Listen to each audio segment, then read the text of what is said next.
WBPSI 2025-এ আসা একটি প্রশ্ন, চারটি ক্রমিক সংখ্যা যুগ্ম সংখ্যা A B C O D এর গড় 99, বি ও ডি এর গুণফল কত? তো চারটি ক্রমিক যুগ্ম সংখ্যা যাদের গড় 99 হলে তাদের মোট হবে 99 ইন্টু 4, যেহেতু চারটি সংখ্যা আছে আর প্রত্যেকেই 99 করে হলে 4 9 36 6 হাতে 3, 4 9 36 আর 3 39, তাহলে মোটটা পেয়ে গেলাম 396। এবার এও 99, বিও 99, সিও 99, ডিও 99। এবার এ যদি 99 হয় তাহলে বি তার থেকে 2 বেশি। এবার এর থেকে সি কত বেশি হবে? তাহলে 4 বেশি। তাহলে এর থেকে ডি বেশি কত হবে? 6 বেশি হবে।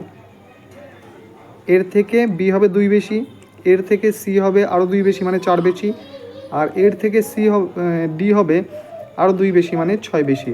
তাহলে যদি বলি যে এই বি যে এর থেকে 2 বেশি, এটাকে যদি আমি সাইড করে রাখি, এই যে সি এর থেকে 4 বেশি, এটাকেও যদি সাইড করে রাখি, এবং এই যে ডি 6 বেশি এর থেকে, এটা যদি আমি সাইড করে রাখি, তাহলে এগুলো টোটাল সাইড করে রাখলে বলতে পারি এরা প্রত্যেকেই সমান।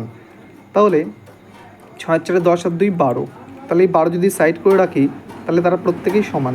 তাহলে 12 সাইড করে নিই, তাহলে 12 মাইনাস করলে হয়ে যায় কত? 4 8 3। এবার এরা প্রত্যেকেই সমান, তাহলে প্রত্যেকে সমান মানে 4 জন আছে, 4টে ভাগে ভাগ করে দিই। 4 9 36 থাকে 2, 4 6 24, তাহলে বলতে পারি প্রত্যেকে কত? 96। তাহলে এও এখন 96, বিও এখন 96, সিও এখন 96, ডিও এখন 96। এবার বি আর ডি এর গুণফল জানতে চেয়েছে। এর ভ্যালু যদি 96 হয়, বি যেহেতু তার 2 ঘর বেশি, তাহলে বি এর ভ্যালু কত হয়ে যাবে? 98। আর ডি এর ভ্যালু কত হয়ে যাবে? এরপরে এ যেহেতু 96 হয়, বি যেহেতু 98 হয়, সি হবে কত? 100, আর ডি হয়ে যাবে 102। অর্থাৎ ডি হয়ে যাবে 102 মানে 102। তো গুণ করে দিই, তো 8 দুগুণে 16 6, বা 100 দ্বারা প্রথমে 100 দ্বারা 98কে গুণ করলে কত হয়? 9800। আর 98 দুগুণে কত হয়?